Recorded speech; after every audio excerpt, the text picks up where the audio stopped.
Kia ora, g'day, welcome back once again, here with another reaction, getting through it to Mr. DJ Shipley, former SEAL Team 6 DEVGRU operator on the Sean Ryan Show. So, let's jump back in.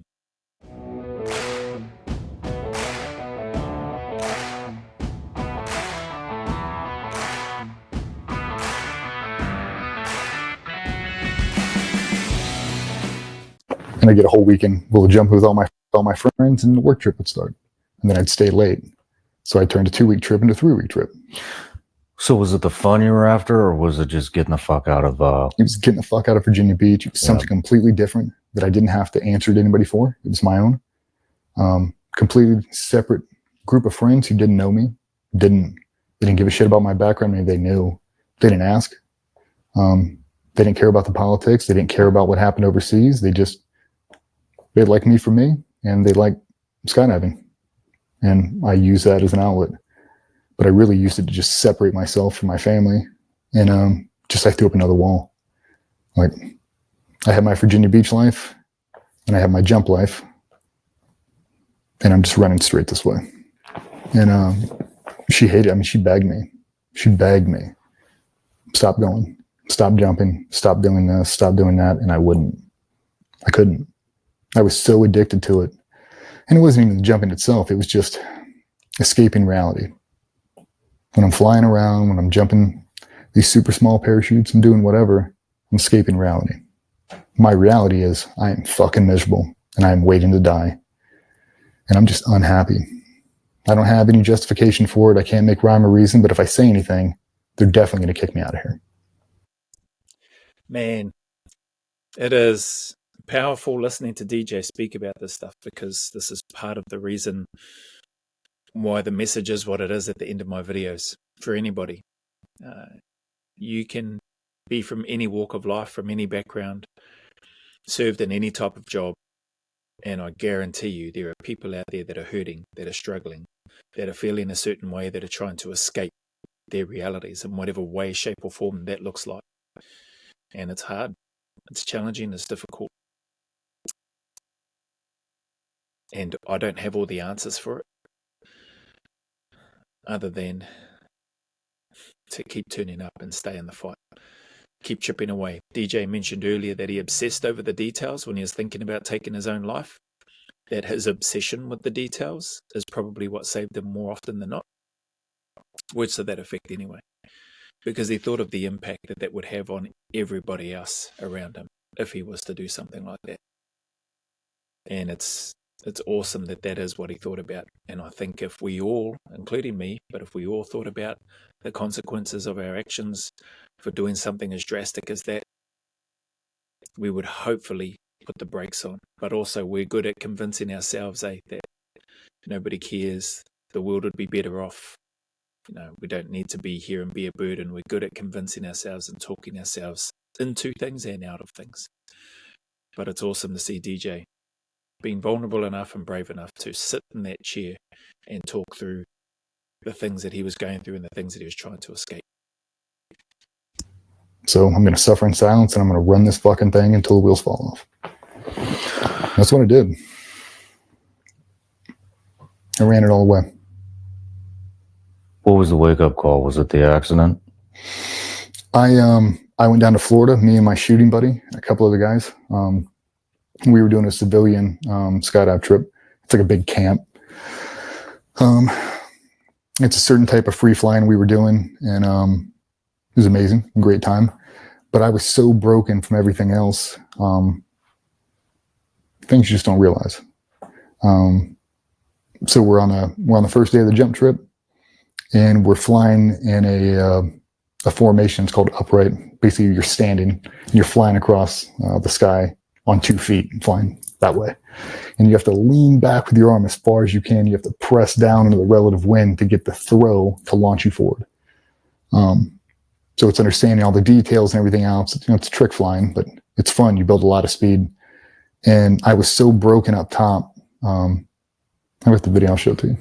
I leaned back as far as I could, and we're hauling ass, and all of a sudden I flip over. And I feel a weird pop, and my chin locks to my shoulder. I'm in free fall, and I can't move my arm. It's pinned behind my back, I'm like, what the fuck? I roll over and I start to track away to try to get away from the group.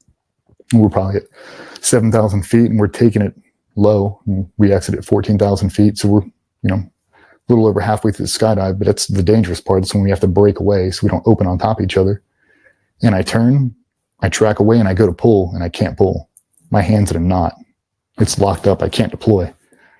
I jump a small parachute anyway, and I'm not a packet of peanuts. So I had to open up my reserve. And I open that thing up, and it's super small. And that's something you don't think about, having to land a small parachute with one hand. So I lift my arm up, and I unstow the toggle, and I loop it in here, and I'm flying super casual pattern on the way in. I come in with one hand, I land, I get up, and I've got a jumpsuit on, and my arm is paralyzed. Like it's hanging down to my hip. I don't know what the fuck is going on. But the only thing that kept coming up in my mind is they were concerned on taking Cymbalta, taking the tramadol, and 3 or 4 of the medications that I've been taking forever. And they're like, you have to stop taking that or you're going to stroke out, man. Like you'll have a fucking stroke. I thought that's what it was. I thought I had a stroke mid-free fall. I mean, like when I came down, I was pinned like this. I couldn't do shit. I couldn't lift my arm. I couldn't do anything. They couldn't get my jumpsuit off. When they did, my humeral head was down to here. So what happened is I reached my arms back to fly and my arm dislocated through my armpit. So humeral head attached and it came through my armpit. That's a very bad dislocation. It's very hard to reset, especially when a little bigger than it's probably like bigger. And I landed on the ground, and I remember standing on my hand, trying to lift up to try to pop it. It still hadn't hit my mind that my shoulder's out of socket. I've never had one dislocate like that. I've had them in and out, but not like that. My teammate's there. He's like, dude, what the fuck? I'm like, I don't know what to do. We've got an ER a mile and a half down the road. I was like, I'm going. I jump in a rental car and I drive myself right to the ER. I'm still in my jumpsuit. Humeral head out of the socket and dislocated through his armpit. No wonder everything's pinned down and his chin is stuck there. I'm just thinking, in one of my mixed martial arts events, I got caught in I think it was a DAS choke, but it wasn't cutting off any circulation. I could breathe just fine. It felt uncomfortable. There's nothing like this, but it sounds similar in terms of the paralyzed portion. Anyway, long story short, the doctor said I ended up suffering, so he must have squeezed long enough and hard enough because I could breathe fine. So I was like, oh, I'm not tipping to this. It's uncomfortable, but I can breathe, so that's fine. But the doctors reckon that he must have squeezed long enough and hard enough to shut off the nerve. So my arm, my right arm, my master arm went dead, and I couldn't move it. It was flopping around, and sounds similar in terms of his arm, his right arm being paralyzed, but his was popped out due to that arching, reaching back, and then the wind has gone and brought that forward humeral head down and out through or not out, but down into the armpit. A bad dislocation, man, that's an understatement, just listening to that. Mine wasn't dislocated at all. Mine was nerve damage and took about 3 months to heal. This sounds like it'll take blinking ages, but man, that's crazy. During your jump as well, and then not being able to deploy your main because it's on that side. They go up on the next lift. They continue jumping. I check myself into the ER. I tell them what happened, and they spend 2 hours trying to get this thing back in socket. Let me preface this. I pride myself on my pain tolerance. It's world class. I can take an extraordinary amount of pain. I can. That shit, oh my God. That dude cranked on my shoulder. I was sweating. I was dry heaving. I wanted to fucking die. He was bad. And finally they gave me propofol, whatever it is, knocked me out, reset it. And they put me in a sling. He's like, hey, you got to go back. I'm freaking out because I don't want to tell work what has happened. So now my little hamster wheel's going around. I'm like, I don't have to tell anybody about this. I'm like, we're good. I drive back out to the drop zone. I see all the instructors, all the guys. Like, what happened? I was like, fucking arm came out. I'm like, Jesus. And all the guys like, hey, man, we'll refund you for the camp because you can't jump. The fuck are you talking about? I'm jumping. He's like, you can't jump. Your shoulder just came out of socket. I was like, I'm jumping. I'll take the rest of the day off. I'll be back tomorrow. We went out to like a food line or whatever and bought a bunch of KT tape and YouTubed it and KT taped my shoulder in place. Put on a quasi brace that we bought from, whatever. Pinned my shoulder in, just taped it. So all I could do was deploy and I could reach up and I could grab my toggles and I could steer it, which made landing very, very challenging because I jump a high performance parachute. So I really have to be able to control this thing. And I just let my ego get a hold of me. And I didn't give a fuck. I showed up the next morning. They did not want me to jump. We had a conversation and we settled on a wager. If you can do 10 pull-ups right now, I'll let you jump. And I jumped on that bar and did 10 pull-ups so fucking fast. And he went, go ahead. I put my suit back on. I went up and did a jump very gingerly, not getting real dynamic. Did a second one, did a third one, did a fourth one. And on the fourth one, I got a little cocky. And I leaned into it a little bit too much on final, bringing in the parachute, and it popped out of socket again. The exact same thing. Through the armpit, the exact same fucking way. And the instructor looked at me, because it's not common to fall on landing, not at that level. And they looked at me and gave me a weird look, and I was like, get any more fucking banana peels out here? Trying to, brush it off. And then I looked at him, I was like, hey man, I kind of tweaked my neck on that opening. I'm just going to sit out the rest of the day. And I walked around that DZ for an hour faking it because I was so fucking embarrassed. And I was like, yeah, guys, I think we go back to the hotel. I'll be back in an hour to pick you guys up. And I drove straight over the ER, now in civilian clothes, had changed. And I walked in, the exact same doctor is working the exact same desk and looks at me and went, what are we going to do you for? I was like, I was putting on this t-shirt and my shoulder came out. We got to put it back in. And Oh, holy crap. I mean, yeah, listening to him, clearly capable of putting up with a heck of a lot of pain, as per what he's discussed. You don't go through that, put yourself through that, jump on a bar, rip out 10 pull-ups, and then prepare to strap back in and jump out of an airplane again to do more jumping if you're not prepared to, and or if you can't and don't have a fairly high tolerance for pain. Surprised I didn't knock him out in the first place. I'm just thinking of how much traction they would have been trying to apply to get his shoulder back into the socket, and no doubt that would have been horrendous. I'm glad I haven't had anything like that, but I could imagine and have heard stories of people that have been in a heck of a lot of pain. I haven't heard of a dislocation as bad as that though, with the shoulder. Humeral head out and through and into the armpit. Far out. he looked at me and smiled, and he reached out and grabbed a blade of grass out of my ear and went, getting dressed out in the field, are we? Come on. Went back, knocked me out, popped it back in place. And I didn't jump the rest of that trip. I couldn't. It was so bad. And I knew how bad it was. Like, the amount of pain that was going through my body was uncommon, and it couldn't be good. We get back to the command. I walk into rehab and I tell him, I was like, hey man, I got some serious shit going on. He's like, we'll go in there. We've got, great shoulder surgeons, super experienced. And we went in there and looked at that thing, and he went, dude, this is going to be the one. Like, this is it. I'm like, whatever. We'll do a quick one. It wasn't a quick one. We went and did that shoulder surgery. We did the Mumford. We cut out a section of my collarbone. We did the bicep tendinosis. So relocated my bicep tendon.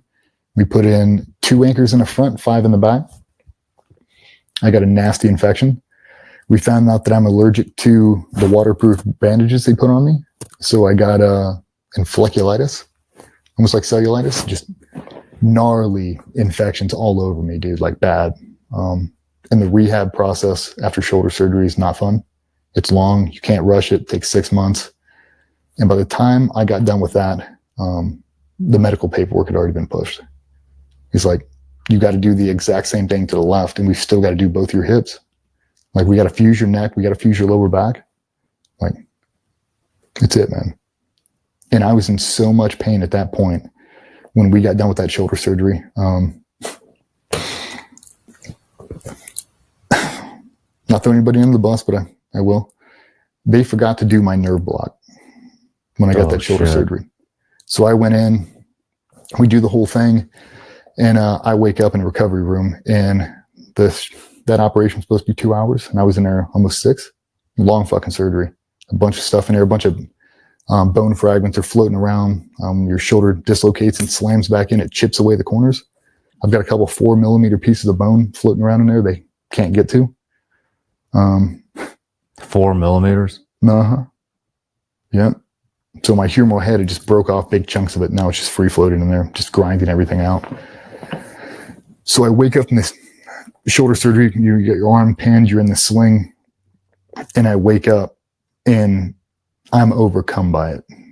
Like, if you would have had a pistol sitting on the thing, I would have shot myself. It's indescribable how bad that pain was. It was everything. It was reality. And that doctor walked over and he's like, "How you feeling?" I've never felt this much pain in my entire life. He's like, "Nerve block not help? Did you do one?" His eyes get real big and he looks at me. He's like, "I'll be right back." He leaves, comes back 3 minutes later with 2 other doctors. And he's like, "Hey, so we decided not to give you the nerve block now. We're going to give it to you post-surgery so it'll be more effective for you." Okay. And they freehand this thing. Usually you do it under like an x-ray or whatever. You know what I mean? Yeah. And they don't. They just drop this thing in. They hit me. It's from the spine, right? What's that? It's from the spine, right? They did it through my neck. Through your neck? Yeah, so you hit some nerve bundle just above your collarbone. It basically just paralyzes everything from here to here. Okay. So he misses it. And a couple minutes later, I remember sitting there and I'm doing touch and goes, and you're all fucked up from the anesthesia. And I remember leaning my head back and my tongue was paralyzed and it rolled in the back of my throat. And I essentially started to swallow my own tongue. And I remember throwing my head over the side and scooping my tongue out. And I couldn't breathe. I was gasping and it was nothing. Trying to scream. I can't get anything out. There's no nurse there. It's after hours.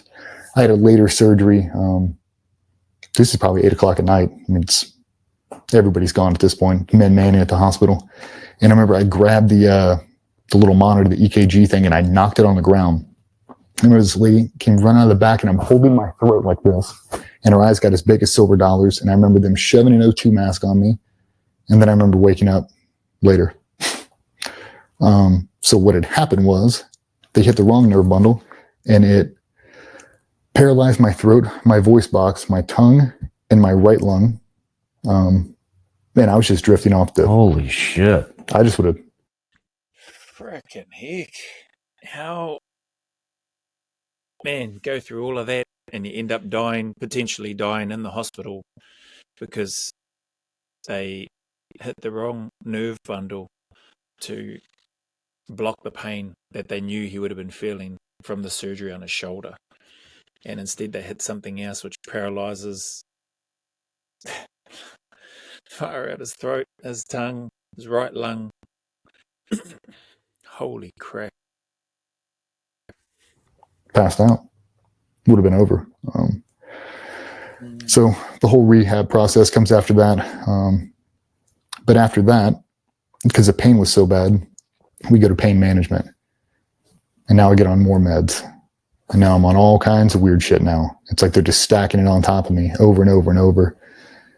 And it's not getting better. It's only getting worse. To the point where I don't know what I'm going to do anymore. But I'm having some very hard conversations with Patsy and everybody else. Like, if this is what I have to live with daily, oh no. Like, I don't know what the fuck I'm going to do. Like, I can't lift my arm. Like, just the whole rehab process was so fucking bad. And luckily, you know, we start the medical retirement thing, but it takes so long to actually get there. What kind of conversations are you having? Are you talking suicidal? Yeah. Yeah. You're having conversations about suicide with your wife. Uh-huh. How many times did that happen? More than you can count? Yeah. And it was one of those things, like I told her, I was like, I don't know what the fuck is going on with me. Like, I sit here and I don't want to do this anymore. I'm tired. Kind of just everything from my childhood and everything through the teams and just everything just felt like it was hanging around my fucking neck, man. I couldn't do it anymore. I was fucking tired. I feel like that's the common theme with dudes when they hit that spot, is that's what they say. I'm just so fucking tired. I just don't want to do it anymore. Just like reality set in, like that was it. I'm not coming back from that one. I think that's the same, and I'm no expert in it, but I think that's the same sort of feelings and thoughts and emotions and maybe self-talk as well. And then around people that, like he said, he was talking with his wife about committing suicide more times than he can remember because he didn't want to live that way because he was tired of it all. Those are hard, heavy conversations. But you know what? I'm glad that listening to it, that he was at least having those conversations with his wife. There's no way she's going to be saying, yeah, I support you, go ahead and do it. And I think if he spoke with anybody else, I'm not sure, maybe he did, then they're likely not going to support that either, or not. They likely won't be encouraging that either. So it makes a huge difference, reaching out, speaking to people. I'm grateful that I haven't been to that stage or to that sort of dark place to be thinking about taking my own life. But I know for those that have, it's an incredibly lonely and miserable place to be, and feeling tired, feeling like it's just not worth carrying on anymore.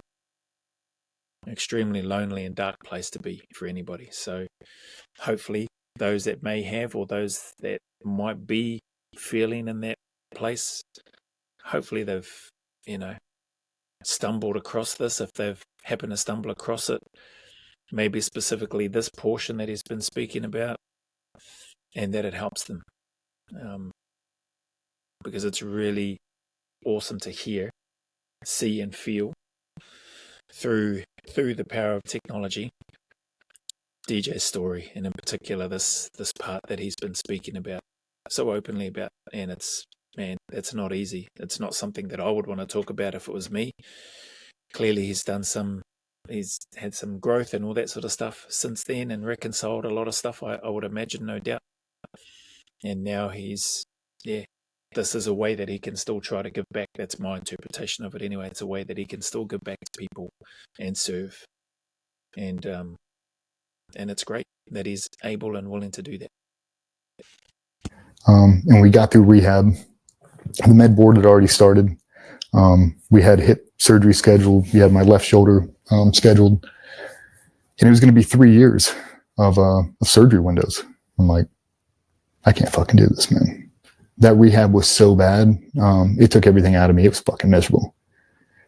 The Navy SEAL Foundation stepped in, and they had a rehab program ran by an ex-team guy, actually from the command, Virginia High Performance. They chop you with a world-class strength conditioning coach. They cater your meals. You do 2 workouts a day. You do the float tank, massage, hyperbaric. You do everything. And it's basically a 4-week block. You can extend and do 8 weeks. So I did 8 weeks with those guys. And I came out of that, no shit, in the best shape of my entire life. Really? I felt like I don't need to be retired. Like, I'm good. I was high as a kite. I was on every med I was already on. But I looked the part. I looked fucking great. And I still wanted to die inside. But my ego, it wouldn't let it go. Like, I can still do this. I can still do this. And then I couldn't. I just couldn't do it anymore. I ended up going to a neurobehavioral ward at Bethesda. So right across the street from NICO. It's called 7 East. And it is it's essentially a detox clinic. So in between all of that, I go back in to refill my prescriptions, and our physician's assistant, he was brand new, and he inputted all my stuff in and hit enter, and an error code popped up. And he went, I can't give you that. He's like, you can't take that and this. It's like, no. Well, that's a problem, because I've been taking that for a long time, and I fucking need it. And he had a very candid conversation with me, and he's like, no. What do we do now? Whole team came together, and they're like, we've got a med washout we want to do. You know, you're starting the med board right now. Let's get you off all these meds and we'll figure out what your baseline really is. And we'll go from there. Okay. And somehow they suckered me into it. And I was not expecting that. I expected to go back to NICO. And it was not NICO. We walked in, they took shoestrings, dental floss, they went through everything. You couldn't have anything. Wow.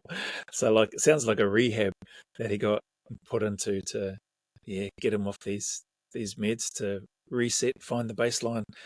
Full credit to that medic or physician or doctor, whoever it was, that punched it in and had the candid conversation with him. Because that could be intimidating, but also, there's lots of legal stuff in and around them and their licenses and that sort of stuff too, no doubt. So that's a bit of a driver, but still probably would have been pretty intimidating, I would have imagined, having somebody that's telling you they have been taking all this stuff and that they need it. But to stand his ground, or to stand their ground, whoever it was, and say, no, you're not getting it. Awesome. And there were a couple of SF guys in there, a couple of Rangers, a bunch of guys, like some pretty bad TBI shit. One of the guys, he was a fighter pilot, had an ejection ride, and it gave him Parkinson's. So to be able to watch people, how bad it can get, it really made me feel like a giant pussy. Like, you see how bad some of these dudes are. And I got there, and I never forget, man, she walked in, and this sweet little black lady, she looked at me and she goes, "Are you ready?" And I went, "Yeah." "Oh, child." Okay. She reached in, grabbed all my meds, and she's like, "Not anymore." And she locked me in that room. I bet you I was in there 7 days. I didn't really leave that room for 7 days. I laid in a fetal position and I detoxed off everything I'd been on. And it was the worst thing that's ever fucking happened to me. I started pissing in the bed, throwing up. I mean, everything. You're talking about the spirit world, man. Like, being alone in isolation, no cell phone, no nothing. It consumed me. I didn't have skydiving. I didn't have the team. I didn't have my wife. I didn't have anything. I was ate up, dude. I was ate the fuck up. It was bad. And around the 7-10 day mark, I kind of came out of the haze and I walked out for one of the first times and sat down with a group and had breakfast, and I was sober for the first time, and I was in agonizing pain. Like, oh my God. Far out. Man, credit to him for going through that and getting through it. As soon as he said they took shoelaces, dental floss, everything, that stuff out, I got the impression that he's not in Kansas anymore. He's in a padded cell to look after himself. Made me smile the way he described the sweet little black lady. "Are you ready?" And all the meds gone and no more. Wow. That's, I can't imagine how difficult it is to speak about this stuff that you've gone through, in DJ's case, that he's gone through personally. And to have that ability to talk about that. I urinated the bed, I did this, did that, whatever, I was feeling like this in the fetal position, etc. Man, you just, I don't think he realizes or knows how many people, through his experience and his storytelling that he's sharing, or experience sharing that he's telling, I don't think he realizes how many people that can and could and would help, and has likely helped. All people that can resonate with, maybe very close to what he's been through, and people to be able to draw strength from that. Me, I've not gone through any of that, but as I sit here, watch, listen, react to this, man, there's tools for my kete, or my basket, that I could draw on if I needed to, hearing him speak about his experience. And it's a powerful thing. In my opinion, anyway, it's a powerful thing. So massive respect to DJ and what he's doing what he's done and how this can help. It's our time. That's just on 30 minutes. So I'm going to wrap this up here. This is awesome. Definitely chipping away through this. A little over or a little under an hour left to go of this particular interview. But if you stuck around and made it this long, I appreciate you. Thank you very much for being here. As always, the message is the same. Anybody going through any difficulties, challenges, hard times, heartache, the message is the same. Keep turning up. Keep staying in the fight. Take one day at a time. Put one foot in front of the other. Plod along if you have to. But keep showing up. There are people that need you, people that want you, people that need your presence, your advice, your guidance, your example. And as difficult and as lonely and as miserable as it may be, know that the sun will shine again. There are better days ahead, and those better days are closer than you think. So keep turning up, stay at it. As always, go always a little further. Remember, who dares wins and who cares wins. And until the next video, there's a big mana wave coming from me to you, filled with my aroha, respect, appreciation, and gratitude for you all.